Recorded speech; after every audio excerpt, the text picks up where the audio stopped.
Hey team, today's topic is how do I train for a 310 marathon?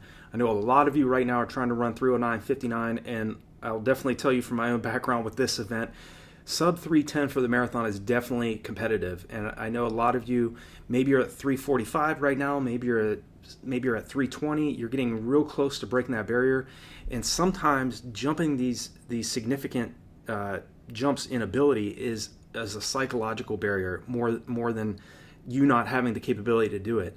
You know, there's athletes out there that haven't yet broken the 4-hour marathon that have gone out and broken 310 for the marathon. So really, it's a matter of just staying as consistent as you can, and knowing that it may take a few iterations. Okay, if of training for this event to get under the 310 barrier, you need to hold 7:15 mile pace for 26.2 miles, or 4:30 per kilometer for 42.2 kilometers. I always talk about the importance of not running someone else's race. Okay, if you're wanting to break 310 for the marathon, run a negative split. Do the best you can to run a negative split. Don't go out the first half too fast. Okay, if you're trying to break 310, you don't need to be going out the first half in a 125. You need to go out the first half preferably around, if it was me, it'd be around 136.30 to about 136.30, and try to come back with a 134.29. Okay, and again, it's still going to be, even if you're trying to run and you run a negative split, if you've done your homework and training, it's still going to hurt in the second half. It's going to be harder to run at significantly faster paces that second half than you did in the first half, but it's a much more enjoyable experience if you don't get too hyped up in the first half and and have to be forced to drastically slow down in the second half. Okay, breaking the 310 marathon, obviously, it's going to take time and effort. A 20 to 24 week buildup is preferable. Okay, minimum buildup for this in terms of if you really want to do it right, is 16 weeks. Okay, if you're trying to cram all of your training in an 8-week block of training, it's not impossible to break a 310 marathon, but the faster you're trying to run this distance, you really want to pay attention to how effective you are, and have you allotted sufficient time for yourself to break the 310 barrier in training. Okay, an athlete that's given themselves only 2 months versus the athlete that's given themselves anywhere from 4 to 6 months, preferably 6 months build up for this, is going to have a much better shot, a much higher percentage of success, because they allotted sufficient time for their body to adapt to each specific workout that is in the sub 310 marathon training plans I have on RunDreamAchieve.com. Okay, I do have shorter plans for 8 week, 12 week, 16 week, all the way up to 24 weeks, because I know a lot of you out there don't necessarily have a full 6 month block of training on your schedule to be able to do that. Maybe you have a marathon coming up in 2 months and you need 8 weeks of training, and you're like, okay, screw it, I'm going to go and I'm going to do the very best I can and try to get this 309.59 in 8 weeks. And it's still definitely possible to do it. Okay, it's again how well prepared you are. Have you done at least a few weeks of aerobic base leading into your 8-week buildup? That is very important. Okay, the types of workouts that I recommend, that I was always doing, that helped me go from 243 to 230 to 219.35 for the marathon, was obviously consistent mileage. I was running anywhere from, and again, this is also individual. Okay, some athletes out there can get the same results off of 50 miles a week as the athlete doing 100 miles a week. So don't get so hyped up on your volume. Look at your training each week and find out, okay, I'm running 50 miles a week, but I'm running 90% of my volume aerobically. Okay, 10% anaerobic, 90%, say 90% aerobically. You're going to have a hard time. You're going to be in phenomenal shape, but you're going to have a harder time going up against the athlete that's maybe running 40%, 30 to 40% of their weekly volume at around their anaerobic threshold or faster. Okay, a lot of these top world-class athletes or national class athletes, or even athletes that are better than you currently, it's not a matter of you not having the capability to do it. Sometimes you're in this case, a sub 310 marathon is definitely a very, very competitive time. Okay, and so you're not going after an average time. There are very few athletes around the world that run under 310 for the marathon each year. So my advice is to continue to train work your way first to teaching your body how to do between 4 to 5 miles, or around, out to around 8 kilometers for your tempo runs, and training, getting yourself accustomed to running at goal race pace.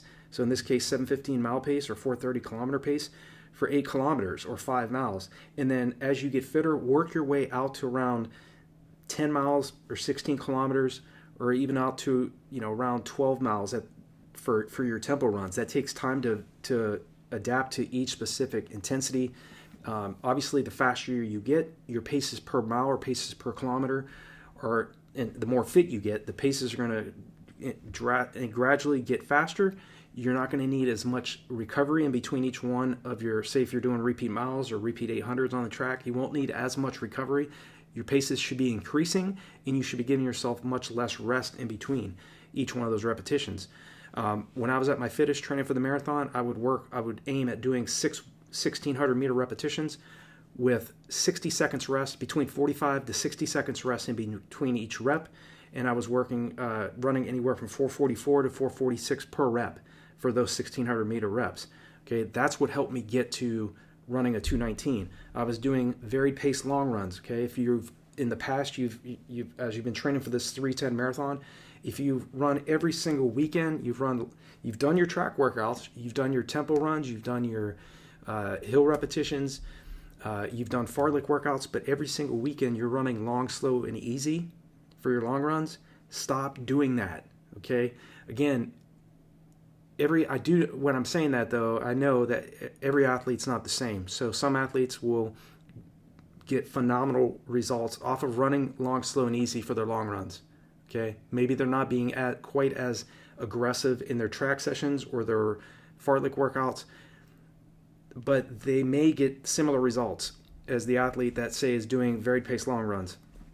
But there are other athletes out there that really need to really make dramatic jumps in physical fitness, and to be able to go from, say, a 4-hour marathon down to a 3:09:59 for the marathon.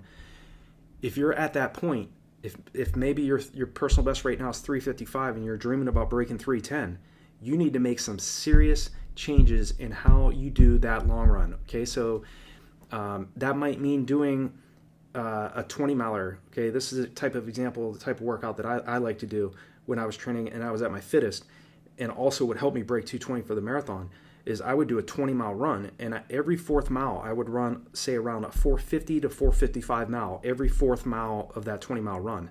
Okay, and then in the middle of those really hard all-out miles, or just about all-out, I would do moderation type efforts. Okay, that might mean running at 7-minute mile pace, or running at 6-minute mile pace, or around 5:25 to 5:35 mile pace. Again, I would do a mixture of different efforts throughout that long run.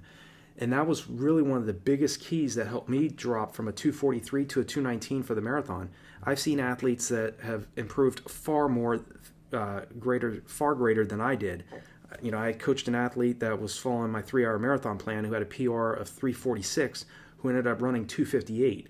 There are other athletes that have followed my philosophy of training on RunDreamAchieve.com who've reached out to me and said they dropped 30 minutes, over an hour. You can do that in the marathon. You can run significantly faster in this event because it's such a long event. It's much more aerobic in nature versus a 2-mile or a 5K, which is very anaerobic. Okay, you can still improve in those events, but can't drop quite as much time because, again, it's a shorter event. So I want you guys and gals to be thinking about what I'm talking about here, okay? Gradual increases in your tempo duration, okay? And be patient with yourself, because as you get fitter, your paces per mile and paces per kilometer will, in time, 3 to 4 weeks, your body will adapt to each stress you're placing on it. So right now, if you're having a hard time running 6:30 mile pace, be patient. Give yourself about 3 to 4 weeks and see how that pace feels in a month from now, okay? You're just getting into you're just starting your training plan. Expect the fact that it's not going to be very easy for you to even do maybe a 2 to 3 mile tempo run in the first few weeks of the buildup, a marathon buildup. Again, in the early stages, everything's difficult, but as you get fitter, you're moving into several weeks into a buildup, that 3-mile tempo run that you were having a very hard time with, you can hold the same pace now for say 8 to 10 miles. Okay, so and not be as much out of breath as you was at the early stages of your build-up. So I really hope this makes sense to some of you. I know I can only say so much in each one of these videos, but I will definitely make any additional videos about this topic. And especially reach out to me below any of my videos. If you have a question, a concern, a topic you'd like me to cover, I will definitely reach back out to you. It is my goal here on RunDreamAchieve.com and the RunDreamAchieve YouTube channel to answer each and every athlete who responds back to me, whether that's through email. I do the best I can. I do get a lot of emails. I get a lot of comments, so I do the very best I can to keep up with that. I'm not always as quick as I would like to be, but I do the very best I can to respond to each one of you. I really appreciate your support of this channel. Liking and sharing these videos is very helpful to me as well. I want to obviously continue to share my expertise with athletes around the world, whether you're a beginner or you're an elite level athlete. I know that athletes that are total beginners in the sport can teach us veterans of the sport something. So I'm not caught up with times and how fast I've run. I mean, there are plenty of athletes out there who have run faster than you and I. Okay, so always maintain being humble and being professional in what you do, and you'll continue to get faster and be a success in this sport. So wish you guys and gals all the very best in your training and racing, and I will talk to you all in the next video.